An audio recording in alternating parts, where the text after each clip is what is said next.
Bankers Avenue and my name is Preeti Tiwari. In this video, I am going to tell you a right approach to solve puzzles for SBI clerk and for all banking exams. So stay tuned till the end of this video. Let's start the video.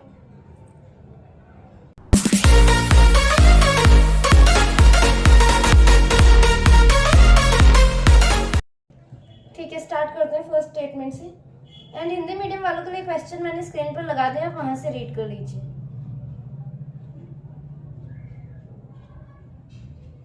Six persons H, J, K, P, Q and W are working in Wipro at different designations: trainee, developer, team leader, HR, manager and MD.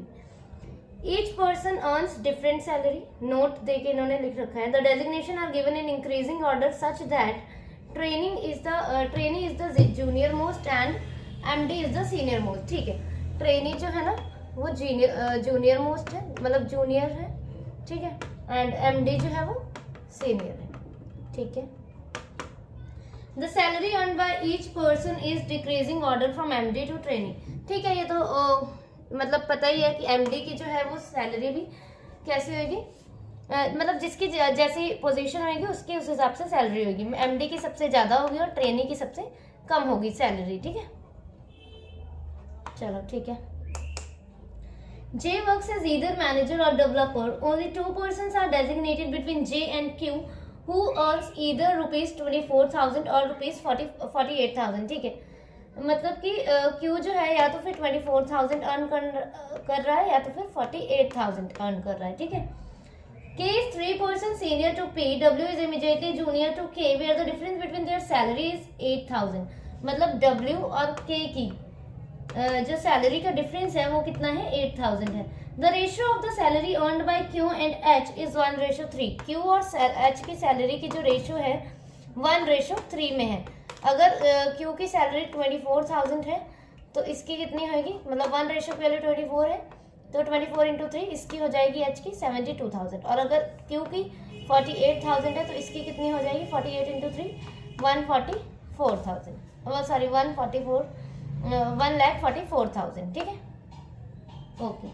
The sum of the salary earned by J and H is rupees 1,14,000। P earns 1/6 of the salary earned by H।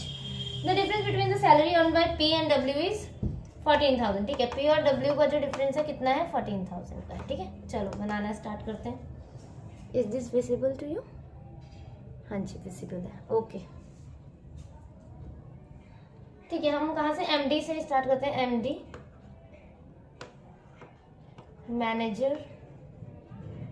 Manager को ऐसे लिखते हैं मैंने, ठीक है। MD manager, HR team leader,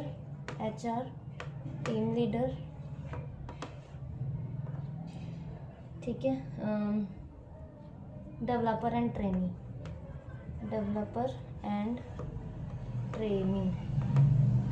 ठीक है।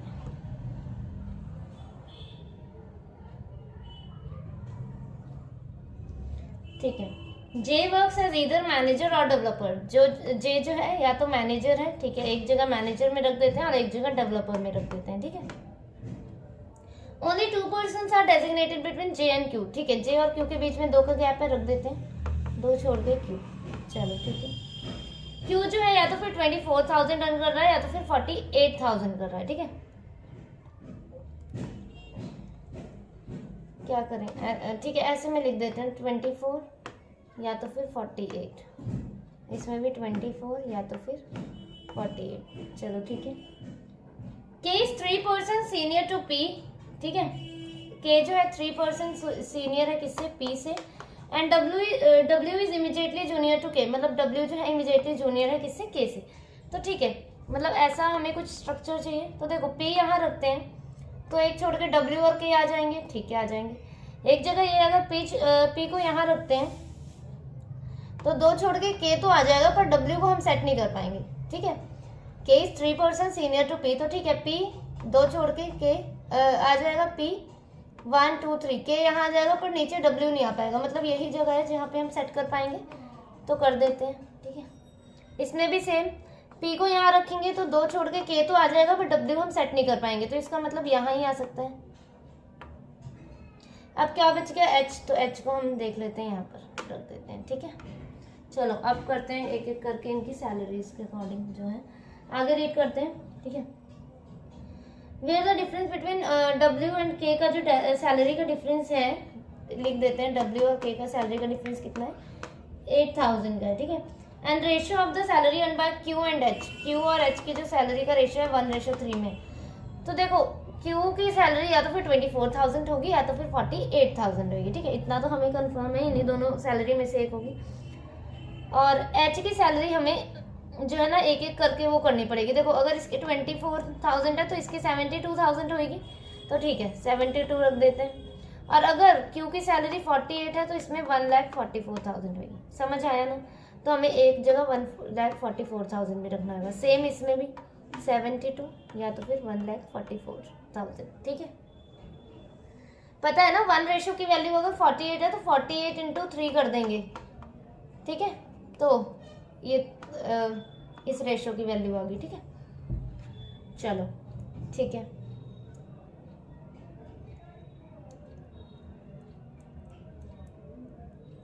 आगे देखते हैं क्या बोल रहे हैं। Sum of the salary earn by J and H is 1,14,000। देखो J और H की सैलरी जो है ना उनका सम जो है वो ही 1,14,000 है, दोनों की सैलरी को मिला के 1,14,000 है दोनों का सम। तो H की जो सैलरी है वो 1,44,000 तो हो ही नहीं सकती, और जब इसकी 1,44,000 नहीं हो सकती तो इसका मतलब Q 48 नहीं हो सकता, Q 24 ही होगा, समझ आया।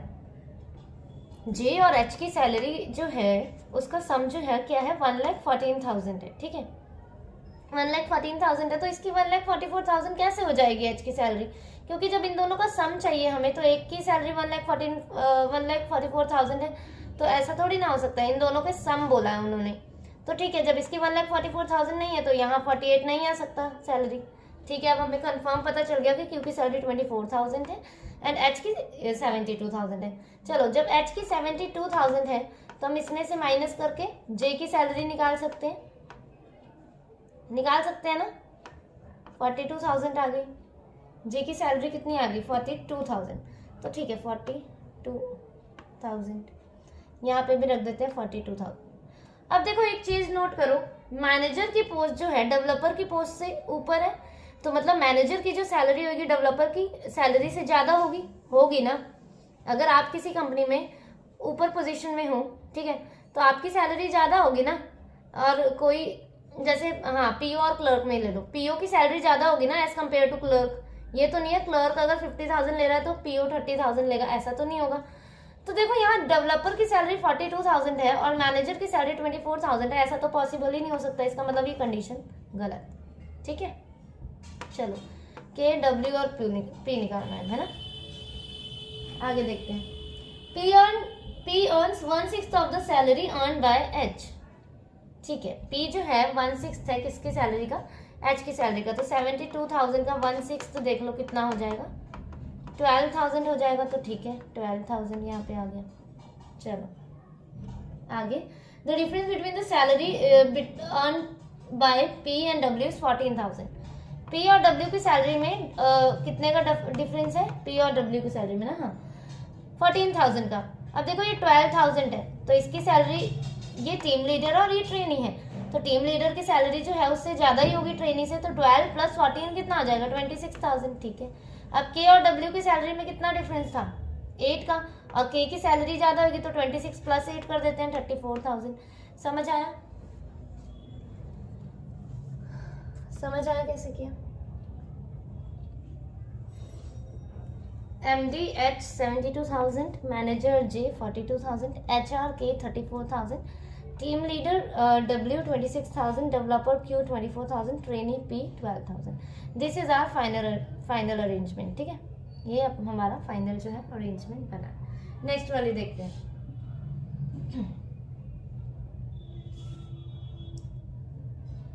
10 persons B, D, E, F, G, H, I, J, K and L are living on different floors of a 10-story building where the lowermost floor is number 1 and the floor immediately above it is number 2 and so on. No 2 persons live on the same floor, ठीक है। E lives on an odd number floor which is above the 4th floor. G lives 2 floor below E, as many floor above G as below K, ठीक है। मतलब G के ऊपर जितने floors हैं K के नीचे भी उतने ही फ्लोर्स हैं। जी के ऊपर अगर 2 फ्लोर्स हैं तो के नीचे 2 होंगे। जी के ऊपर अगर 1 है तो के नीचे भी 1 फ्लोर होगा। जी के ऊपर अगर 3 है तो के नीचे भी 3 फ्लोर्स ही होंगे। मतलब क्या बोल रहे हैं, जी के ऊपर जितने हैं के नीचे भी उतने। जी के ऊपर अगर एक भी फ्लोर नहीं है तो के नीचे भी एक भी फ्लोर नहीं होगा, ठीक है। Only three floors are between K and L. J lives 2 floors above H and live on the adjacent floor of F. The number of floors between J and D is 2 more than the number of floors between F and E. ठीक है, ये इस line को हम समझेंगे अभी। B lives immediately below D. L lives above I but not lives immediately above I. ठीक है, इसके देखो क्या बोल रहे हैं, the number of floors between J and D is 2 more than the number of floors between F and E. J और D के बीच में जितने भी फ्लोर्स है ना, वो 2 ज्यादा हैं जितने भी फ्लोर्स F एंड E के बीच में हैं, ठीक है, F एंड E के बीच में। Number of floor which is 2 more than, ठीक है, यही तो बोला ना। हाँ चलो, उतने ही मतलब क्या बोल रहे हैं, जितने फ्लोर्स F और E के बीच में हैं, J और D के बीच में, उससे 2 ज्यादा है। अगर यहाँ पे 1 है, इनके बीच में 1 का गैप है, 1 फ्लोर का गैप है, तो इनके बीच में कितना हो जाएगा, 1 + 2 = 3। इनके अगर F और E के बीच में अगर 2 फ्लोर का गैप है तो इनके बीच में कितना हो जाएगा, J और D के बीच में 4 का हो जाएगा। +2 करते रहना है, ठीक है, J और D के बीच में। इनके बीच में 3 का है तो इनके बीच में 3 + 2 = 5 का। इनके बीच में अगर 1 का भी नहीं है गैप तो इनके बीच में कितने हो जाएगा, 2 का गैप हो जाएगा, ठीक है। +2 करना है, J और D में जो है ना, J और D के फ्लोर में +2 करना है। और F और E के बीच में 4 का है तो इनके बीच में कितने हो जाएगा, 6 का गैप हो जाएगा, ठीक है। बनाना स्टार्ट करते हैं।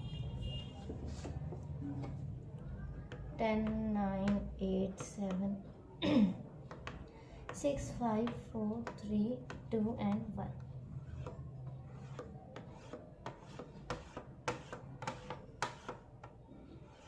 चलो बन गया।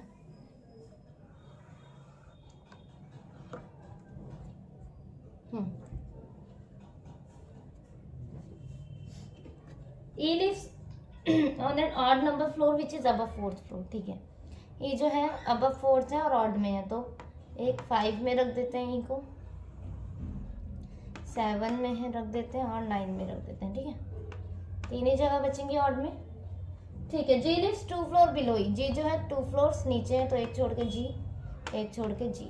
चलो, as many floor above G as below K, ठीक है। G के ऊपर जितने हैं K के नीचे भी उतने ही फ्लोर्स हैं, ठीक है। या तो हम ये भी बोल सकते हैं कि G के नीचे जितने हैं K के ऊपर उतने ही होंगे, ठीक है। बात एक ही है ना, G के ऊपर जितने हैं K के नीचे उतने होने चाहिए, या तो फिर G के नीचे जितने हैं K के ऊपर। जहां से हमें इजी पड़ेगा हम वहां से काउंट कर लेंगे। देखो यहाँ से G के नीचे से काउंट करते हैं, 2 हैं तो K के ऊपर भी कितने होंगे, 2, तो K 2 फ्लोर छोड़ के ऊपर आ जाएगा, ठीक है। यहाँ पे G के नीचे 1 2 3 4 तो K के ऊपर भी कितने आएंगे, 4, तो 1 2 3 4 K आ जाएगा यहाँ पर। अब यहाँ पे देखो G के ऊपर से गिन लेते हैं, जहां से इजी है वहां से गिन लो आप। ऐसा नहीं है कि आपको मतलब जैसा बोला इंस्ट्रक्शंस में, मतलब वैसा भी करो। अगर आपको वैसे समझ आ रहा है वैसे करो, ऐसे आ रहा है तो ऐसे, वैसे जहां से इजी पड़े। अगर आप G के ऊपर से गिन रहे हो तो K के नीचे से गिनो, और अगर G के नीचे से गिन रहे हो, नीचे फ्लोर से गिन रहे हो तो K के ऊपर से गिनो, ठीक है। यहाँ से G के ऊपर से गिन लेते हैं 1 2 3, तो K के नीचे 1 2 3 फ्लोर्स, तो ठीक है, K यहाँ आ गया। 3 फ्लोर्स हैं K और H के बीच में। और देखो नेक्स्ट वाले भी पढ़ो, K और H के बीच में 3 फ्लोर्स हैं और J lives 2 floor above H। J जो है 2 फ्लोर्स अबव H है, मतलब ऊपर बैठा है, ठीक है। तो K ऊपर नहीं आ सकता, 1 2 3 H, और यहाँ 2 फ्लोर छोड़ के, 2 ऊपर छोड़ के J, ठीक है। K 1 2 3 H ऊपर भी आ सकता है, नीचे भी आ सकता है, पर अगर H को ऊपर रख दिया तो J कहाँ जाएगा, J तो आ ही नहीं पाएगा, तो ठीक है H ऊपर नहीं रखते, 1 2 3 H, और J यहाँ पे आ गया। यहाँ पे 1 2 3 H और यहाँ आ गया J। आगे क्या बोला उन्होंने,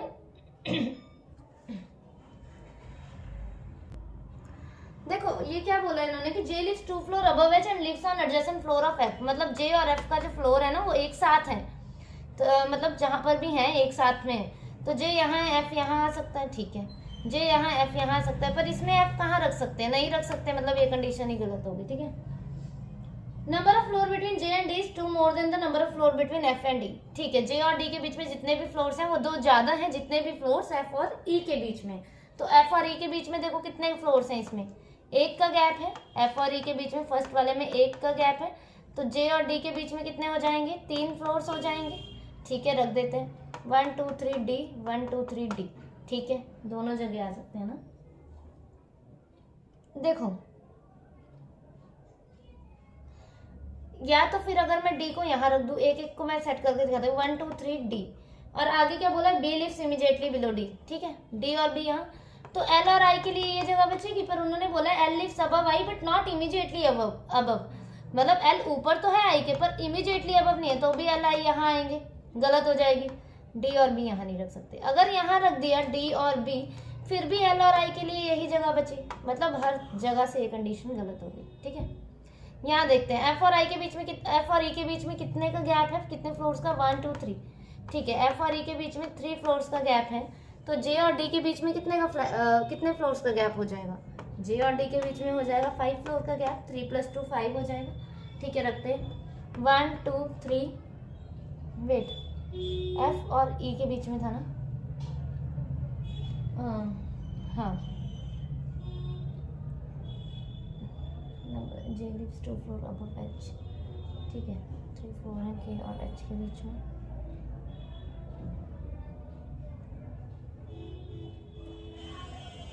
ठीक है, रखते हैं 1 2 3 4 5, तो यहाँ आ जाएगा डी और इसके इमीडिएटली बिलो कौन है, B.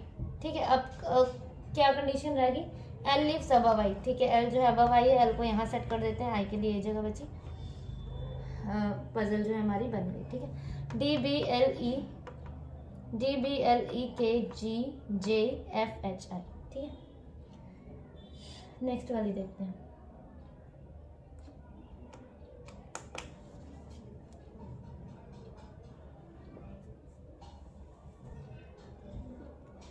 Eight persons D, E, F, G, H, I, J and L are sitting in a linear row which has 9 seats. All the seats are facing north. ठीक है, one of the seat is vacant. ठीक है, देखो 9 seats हैं, seats 9 है, but इसमें बंदे कितने बैठे हैं, 8 ही बंदे बैठे हुए हैं। ठीक है, और एक सीट जो है ना वेकेंट है, मतलब खाली है, एक सीट जो है वेकेंट है। ठीक है, L sits both to left of D, but none of them sits at the extreme end of the row. F sits immediate left of L seat. Only 2 persons sit between F and I, who sits immediate right of H seat. L does not sit on the adjacent of H. E sits immediate right of G seats. G seat. The number of persons sitting right of J is 1 more than the number of persons sitting left of G. ठीक है, J के मतलब ना right में जितने persons भी बैठे हैं वो एक ज्यादा है जितने भी पर्सन्स जी के लेफ्ट में बैठे हैं। अगर जी के लेफ्ट में 2 हैं तो जे के राइट में 3 होने चाहिए, +1 करना है। ठीक है, +1 का रूल लगाना है। जी के लेफ्ट में अगर 3 है तो जे के राइट में कितने होने चाहिए, 4 होने चाहिए। ठीक है, जी के राइट में अगर 1 है तो जी के लेफ्ट में अगर 1 है तो जे के राइट में कितना होना चाहिए, 2 होने चाहिए, मतलब +1 करना है। ठीक है, वो हम देख लेंगे, आगे देखते हैं, मतलब बनाते हैं। 1 2 3 4 5 6 7 8 9 2 3 4 5 6 7 8 9, नॉर्थ डायरेक्शन है।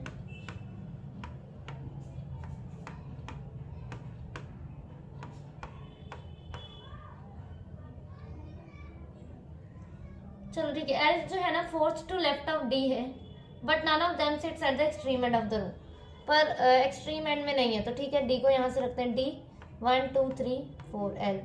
ठीक है, एक जगह डी को अब यहाँ रखते हैं डी 1 2 3 4 एल।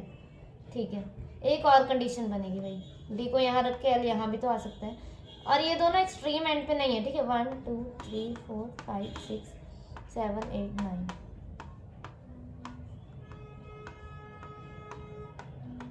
ठीक है, डी यहाँ 1 2 3 4 एल यहाँ, क्योंकि अभी ये एक्सट्रीम एंड में तो किसी में भी नहीं है तो नहीं बिठाएंगे। ठीक है, F seats immediate left of L seat, ठीक है, एफ जो इमीडिएट लेफ्ट है तो रख देते हैं।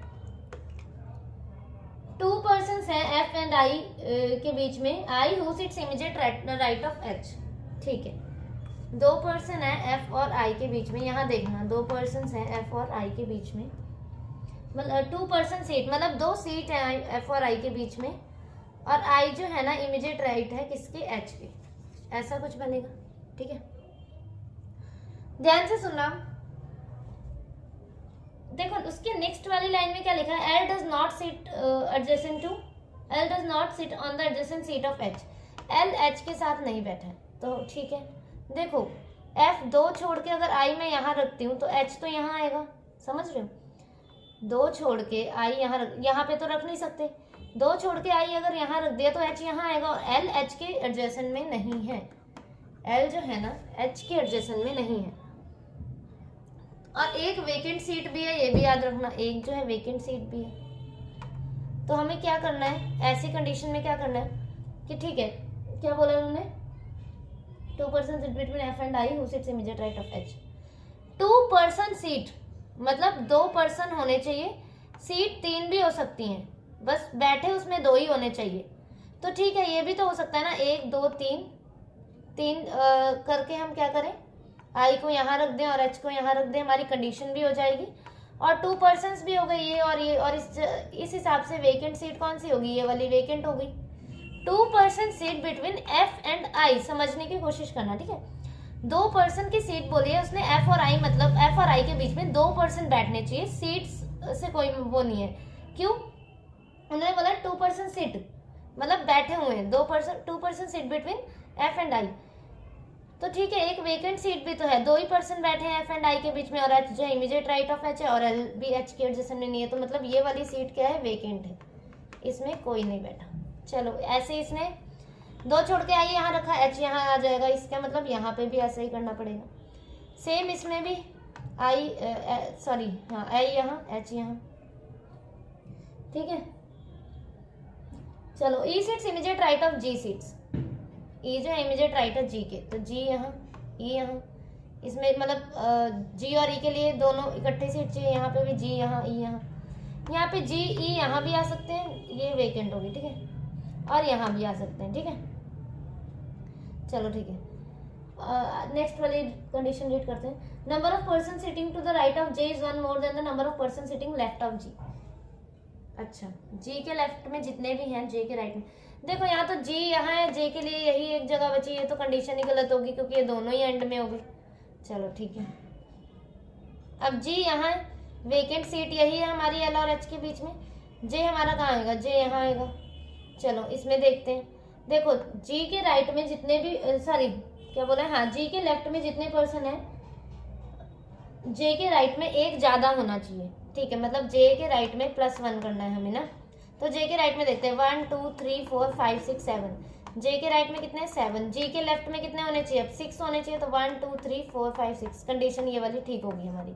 पर इसमें भी देखते हैं, देखो जी को यहाँ रखा, ई को यहाँ रखा, तो जे यहाँ आ जाएगा एंड में, तो देख लो जी जे के राइट में तो एक भी नहीं बचेगा, फिर जे के राइट में कोई पर्सन बचेगा नहीं बचेगा, तो इसका मतलब अगर जी को यहाँ रखा ई को यहाँ रखा, फिर भी कंडीशन ये गलत ही होगी। देख लो जी के लेफ्ट में 1 2 3 4 5 6 है और जे के राइट में सिर्फ 2 है, ये कंडीशन गलत, यही वाली कंडीशन सही होगी, जे F L H I D G, ठीक है।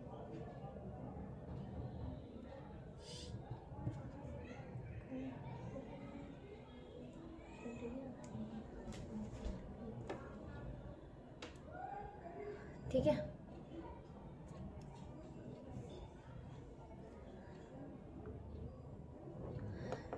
ठीक है, बाकी you can join my Telegram channel.